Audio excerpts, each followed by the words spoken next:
Hello students, तो आज इस वीडियो में हम क्लैपेरन इक्वेशन के बारे में पढ़ेंगे।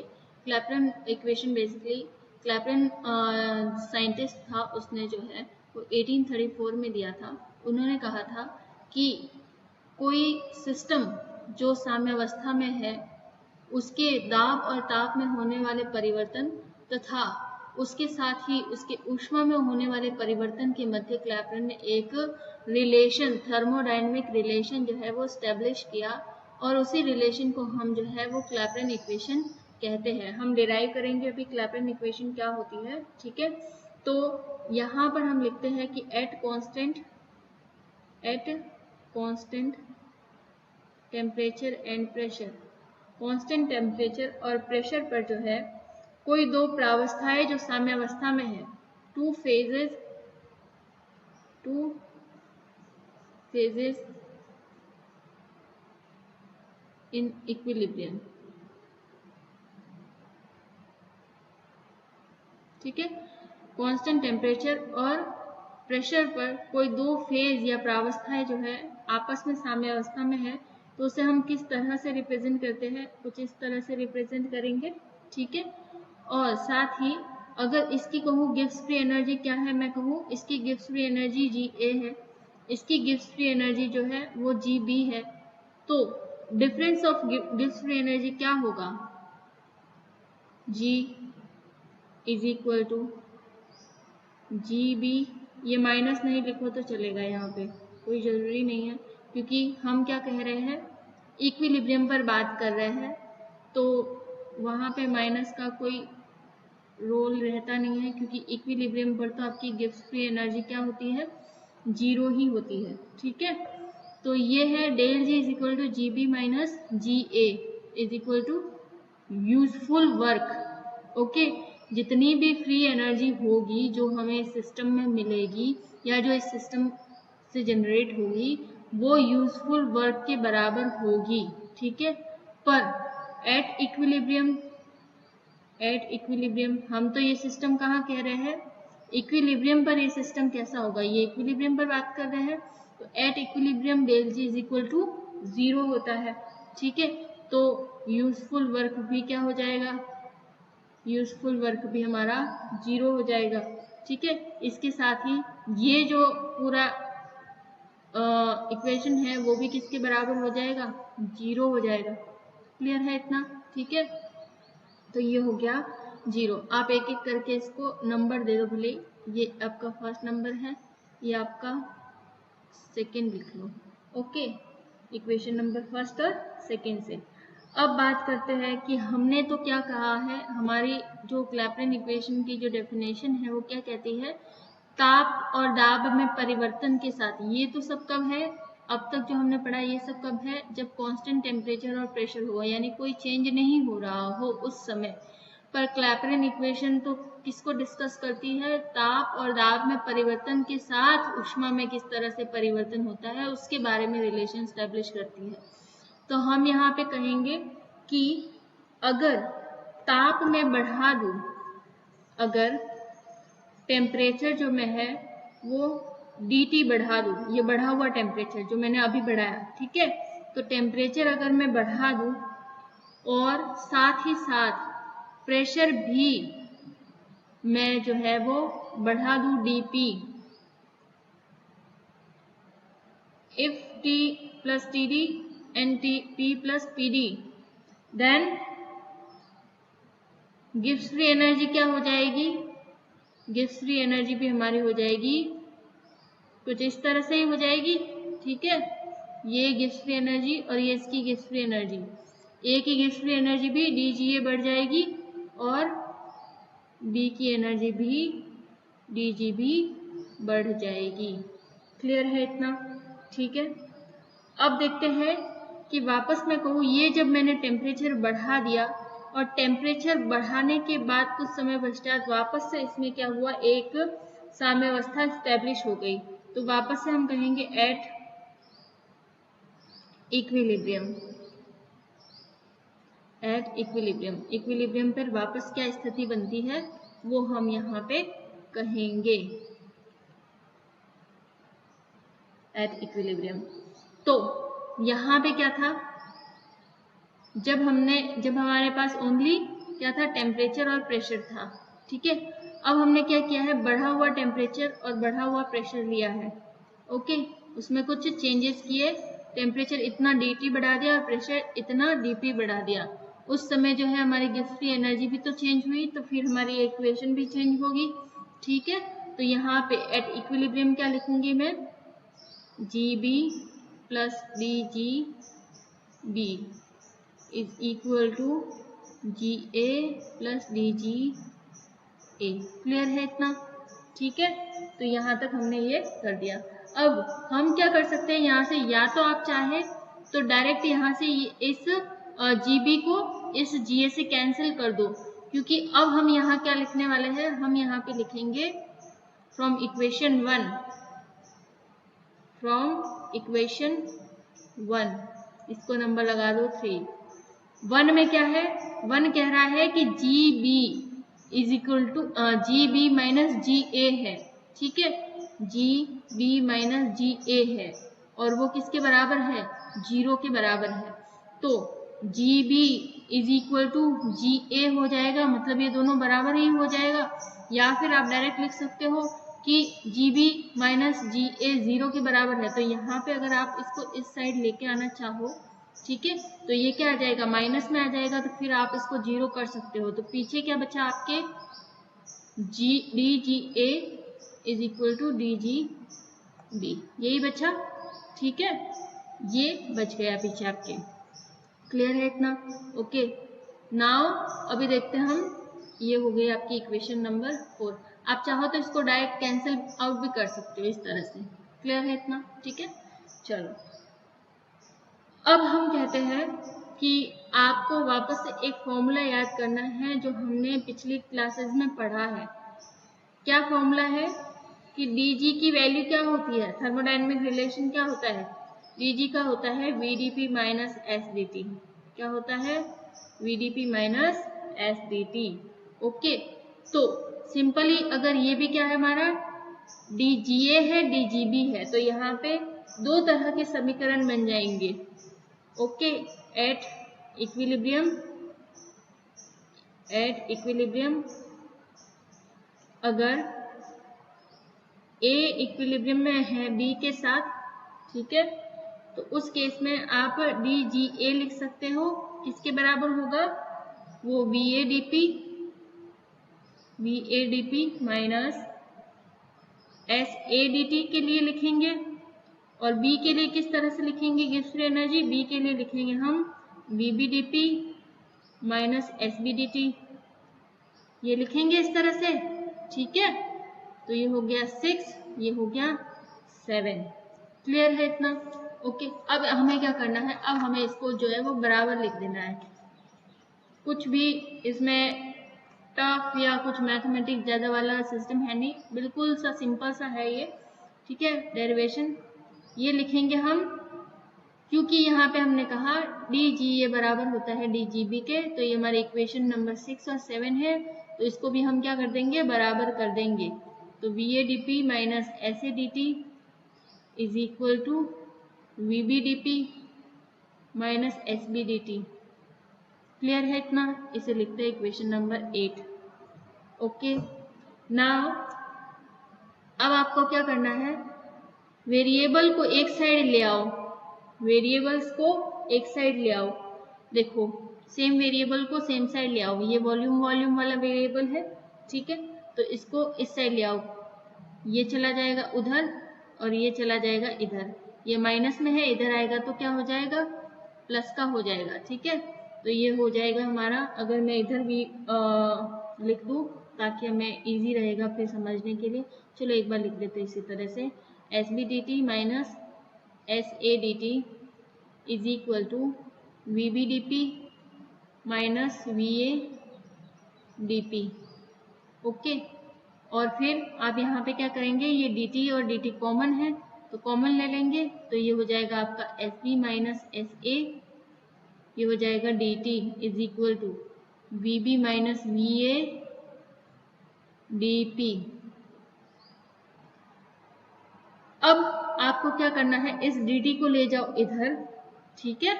और इस VA माइनस VB को ले आओ इधर, तो ये क्या है, मल्टीप्लिकेशन में है, तो ये दोनों जो है एक दूसरे के डिनोमिनेटर में चले जाएंगे। ठीक है, ये SB minus SA, VB minus VA,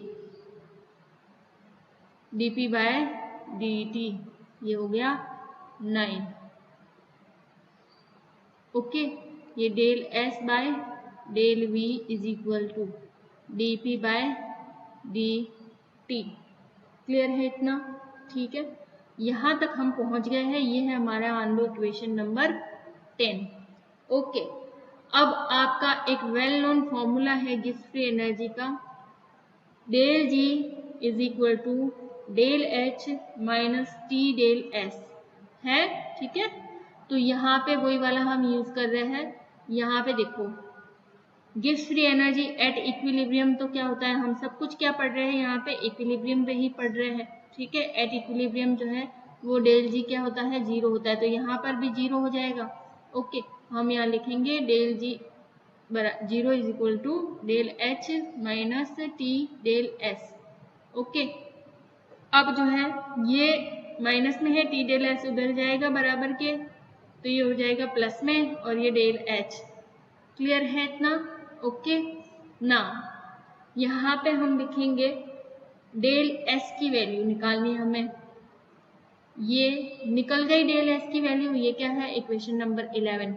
अब देखो यहाँ से जो डेल S की वैल्यू निकली है ना, आपको कहाँ पुट करनी है, ले जाके इक्वेशन नंबर 10 में। तो हम लिखेंगे यहाँ पे कि from equation number 11 and 10, equation number 11 और 10 से क्या लिख देंगे हम यहाँ पे, ये देखो इक्वेशन नंबर, डेल S की जगह आपको क्या लिखना है, अब मैं DP को इधर लिख रही हूँ, कोई फर्क नहीं पड़ता ना, DP by DT is equal to, del S की जगह हमने क्या लिखा, del H by T del V, तो ये बन गई हमारे पास इक्वेशन। ओके, और यही इक्वेशन क्या कहलाती है, इक्वेशन नंबर 12। ये जो इक्वेशन है हम लिखेंगे equation 12 is known as Clapeyron equation. ठीक है, Clapeyron equation, equation 12 is known as Clapeyron equation, right. तो ये थी आपकी क्लैपेरन इक्वेशन। नेक्स्ट देखते हैं। अब यहाँ देखो, यहाँ पे आप क्या है, हमने कहा कि हमारी डेफिनेशन क्या कह रही थी, देखो डेफिनेशन कह रही थी जब टेम्परेचर और प्रेशर में चेंज हो रहा है, जब दाब और ताप दोनों परिवर्तित हो रहे हैं, तो उस परिवर्तन के साथ उष्मा में परिवर्तन किस तरह से होगा, वो उसके लिए एक उष्मागतिक रिलेशन स्टैब्लिश किया गया, जिसे हम क्या कहते हैं, जिसे हम कहते हैं क्लैपेरन इक्वेशन। तो देखो, ये प्रेशर में चेंज अपॉन टेम्परेचर में चेंज के साथ किस तरीके से जो है वो एनर्जी, उसमें जो हीट ऑफ एनर्जी है वो चेंज होता है। ओके, हीट ऑफ रिएक्शन जो है वो चेंज होता है, राइट। तो ये था क्लैपेरन इक्वेशन का मैथमेटिकल एक्सप्रेशन कि किस तरह से ये होता है, राइट। नेक्स्ट चलते हैं अभी हम Clausius-Clapeyron equation. Okay, Clapeyron equation जब दी गई तो उसके बाद 1934 में तो क्लैपेरन ने इक्वेशन दी, उसके बाद जो है क्लॉसियस आया 1940 में, और फिर उसने क्लैपेरन की आगे और मदद की इसको और जो है प्रिसाइज बनाने के लिए इक्वेशन को, कि अलग अलग कंडीशन पे, क्योंकि यहाँ तो सिर्फ और सिर्फ किसकी बात हो रही है, प्रेशर की और टेम्परेचर के चेंज के साथ जो है वो हीट ऑफ एनर्जी में, हीट ऑफ रिएक्शन में किस तरह से चेंज होता है वो बात हो रही है क्लैपेरन इक्वेशन में। पर अगर प्रेशर अलग अलग रेंज में हो और इंटीग्रेटेड अगर हमें जो है वो रिजल्ट चाहिए, क्या इंटीग्रेटेड रिजल्ट चाहिए, तो उसके लिए फिर ये इक्वेशन किस तरह से यूज में ली जाएगी, क्योंकि ये फॉर्मूला तो इंटीग्रेटेड फॉर्मूला तो है नहीं, पर अगर हमें इंटीग्रेटेड वैल्यूज चाहिए तो किस तरह से यूज में ली जाएंगी डिफरेंट प्रावस्थाओं के लिए। ओके, चलो तो स्टार्ट करते हैं यहाँ पे क्लॉसियस-क्लैपेरन इक्वेशन। हेडिंग लगा दो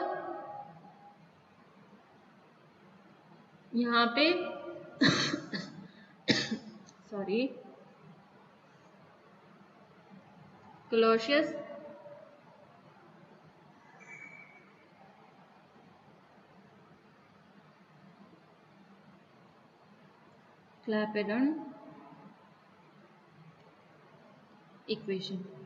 ठीक है, नाउ जो क्लॉसियस-क्लैपेरन इक्वेशन है वो बेसिकली जो है एक तरह के आप कहे इक्विलिब्रियम पर ही जो है वो यूज में ली जाती है ज्यादातर। वो है लिक्विड जब अपनी वाष्प के साथ इक्विलिब्रियम में हो, लिक्विड जब अपनी वाष्प के साथ इक्विलिब्रियम में हो तब जो है वो क्लॉसियस-क्लैपेरन इक्वेशन यूज में ली जाती है। ठीक है, अब ये रीजन क्या है इसके पीछे क्लॉसियस-क्लैपेरन इक्वेशन का, क्योंकि बेसिकली देखो क्या होता है, वॉल्यूम जो होता है ना, यहाँ पे जो मेन फैक्टर आया है वॉल्यूम का, क्लैपेरन इक्वेशन में मेन फैक्टर क्या आया है, यहाँ पे वॉल्यूम भी तो है। इसको मैं सही से लिख देती हूँ एक बार, ये है वॉल्यूम का। ठीक है, अब क्या होता है बेसिकली कि जो लिक्विड्स होते हैं, ओके, उनका जो वॉल्यूम होता है या फिर जो लिक्विड प्रावस्था होती है उनका जो वॉल्यूम होता है वो वाष्प प्रावस्था यानी वेपर फेज की तुलना में नेग्लिजिबल होता है। क्या? लिक्विड का जो आयतन होगा या जो वॉल्यूम होगा वो वेपर के कंपैरिजन में नेग्लिजिबल होगा। ठीक है, यानी कि कहने का मतलब है कि ये जो वॉल्यूम ऑफ वेपर है वो बहुत ज्यादा होता है वॉल्यूम ऑफ लिक्विड से। ओके, तो इस वजह से क्या होता है कि यहाँ पर आपको सही से रिजल्ट नहीं मिल पाते हैं। किसके लिए? इस वाले इक्विलिब्रियम के लिए, क्योंकि यहाँ पे अगर आप देखेंगे तो क्या होता है बेसिकली लिक्विड माइनस वॉल्यूम करना पड़ेगा इस यहाँ पे लिखने के लिए, और फिर वो वैल्यू किस में आएगी? माइनस में आ जाएगी, जो कि पॉसिबल नहीं होगा। ठीक है, जो कि पॉसिबल नहीं होगा। तो उसको प्रॉब्लम को रिजॉल्व करने के लिए फिर आगे जो है वो क्लॉसियस ने क्लैपेरन की हेल्प की, आगे डिस्कस किया इसको। ठीक है, और एक दूसरी इक्वेशन डिराइव करी जो इंटीग्रेटेड इक्वेशन कहलाई। ओके, जो इंटीग्रेटेड इक्वेशन कहलाई वही जो है वो क्लॉसियस-क्लैपेरन इक्वेशन, उसी को हम यहाँ पे कहते हैं। याद रखना क्लॉसियस-क्लैपेरन इक्वेशन किस पे जो है वो एप्लीकेबल है? लिक्विड और वेपर पे ही एप्लीकेबल है, इक्विलिब्रियम पर एप्लीकेबल है। राइट, चलो स्टार्ट करते हैं यहाँ से क्लैपेरन इक्वेशन से ही कि dp by dt is equal to del H by T del V. Okay, पर लिक्विड और वेपर इक्विलिब्रियम में जो वेपर की वॉल्यूम होती है वो बहुत ज्यादा होती है लिक्विड के कंपैरिजन में। तो यहाँ पर जो आप इस तरह से लिखते हैं, यहाँ पर जो हम इस तरीके से लिखते हैं वॉल्यूम माइनस, ठीक है, तो ये क्या हो जाएगी? ये हो जाएगी हमारी नेग्लिजिबल। ये वैल्यू क्या हो जाएगी? नेग्लिजिबल, क्योंकि ये तो क्या है, वॉल्यूम ऑलरेडी जो है आयतन इसका बहुत ही कम होता है लिक्विड का वेपर के कंपैरिजन में। ठीक है, तो हमारी फिर इक्वेशन क्या होगी? फाइनली हमारी इक्वेशन होगी del H by T V, इतनी ही इक्वेशन होगी। ठीक है, अब जो है हम यहाँ पे कहेंगे आदर्श गैसों का अगर पालन करती है वेपर, यहाँ पे लिक्विड वाला केस तो चला गया। ठीक है, तो यहाँ पे अब हम गैस की बात कर रहे हैं।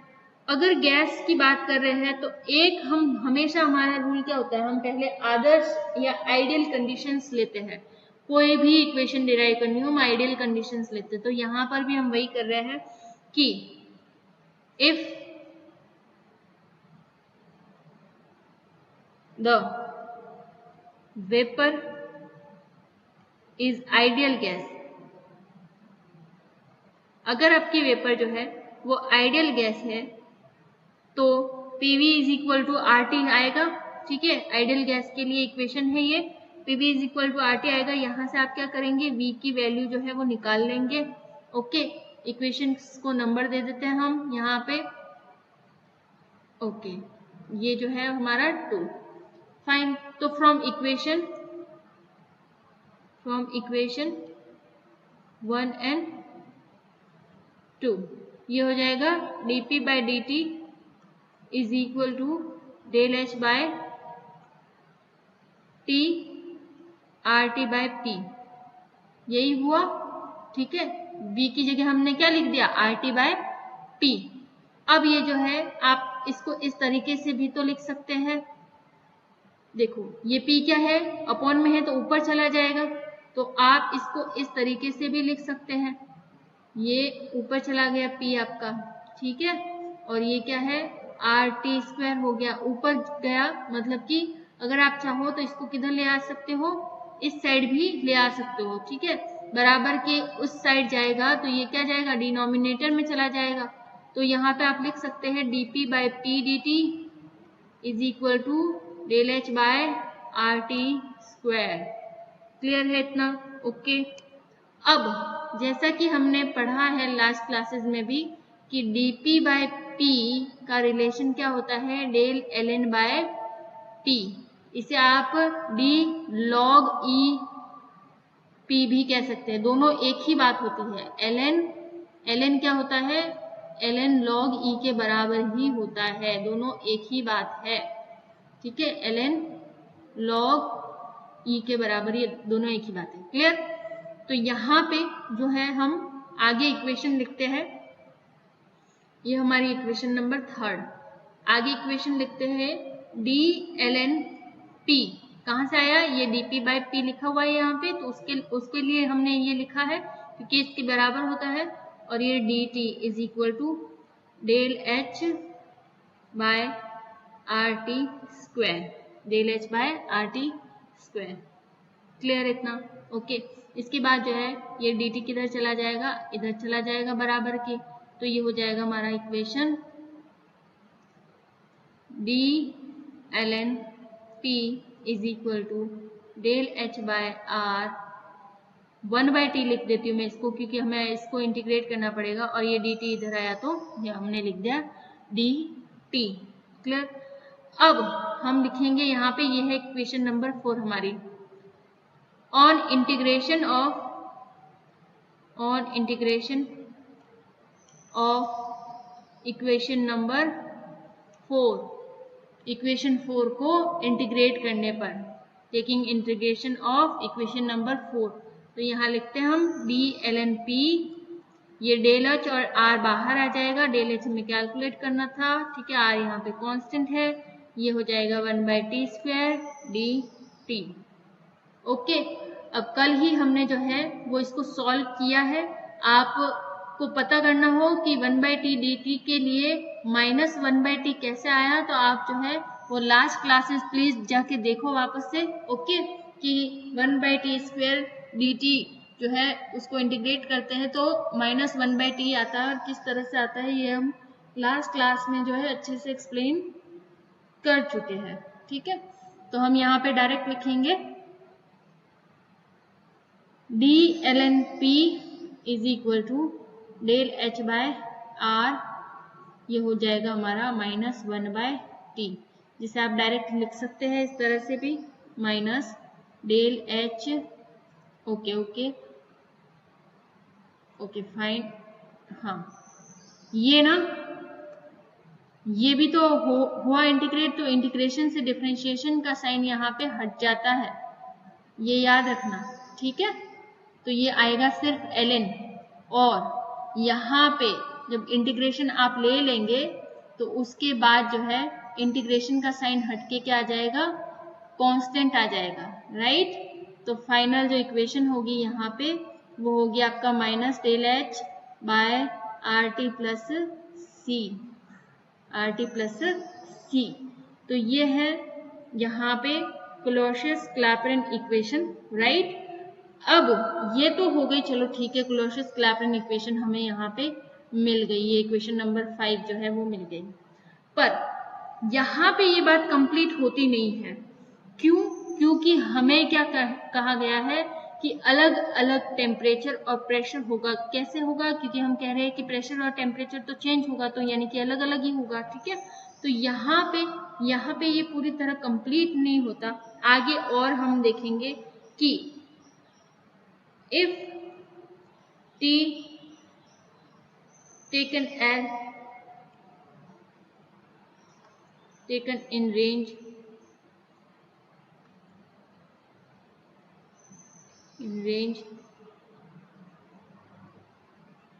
from T1 to T2, ठीक है, और P जो है वो कहाँ तक लिया गया है? P1 से P2, T लिया गया है T1 से T2, P लिया गया है P1 से P2, ठीक है।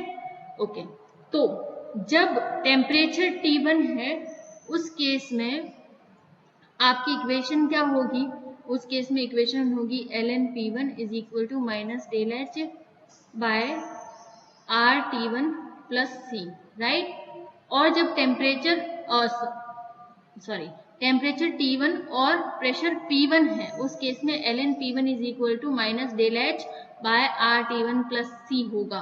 और जब टेम्परेचर और प्रेशर दोनों ही डिफरेंट है, दोनों ही T2 है, उस केस में इक्वेशन क्या होगी आपकी? इक्वेशन नंबर 5 इस तरह से लिखी जाएगी। इक्वेशन नंबर 5 इस तरह से लिखी जाएगी। क्लियर है यहाँ तक? ओके, चलो नेक्स्ट देखते हैं अभी इसी में हम कि इसको नंबर दिया हमने इक्वेशन नंबर 6, इक्वेशन नंबर 7। अब कह रहे हैं कि इक्वेशन नंबर 7 से इक्वेशन नंबर 6 को माइनस करने पर ऑन सब्सट्रैक्टिंग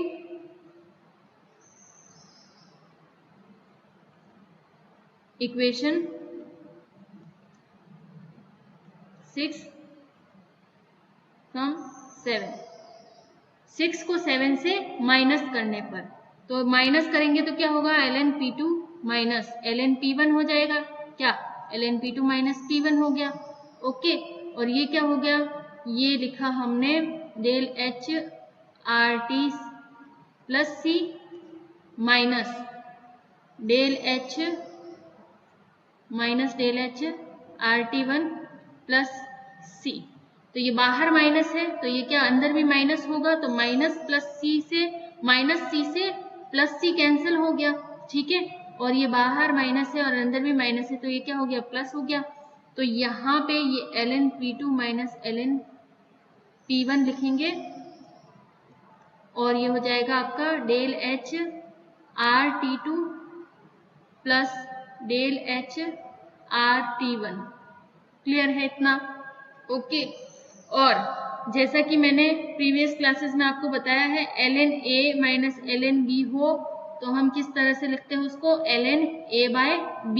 तो यहाँ पे भी वही फॉर्मूला हम यूज करेंगे। यहाँ क्या लिखेंगे?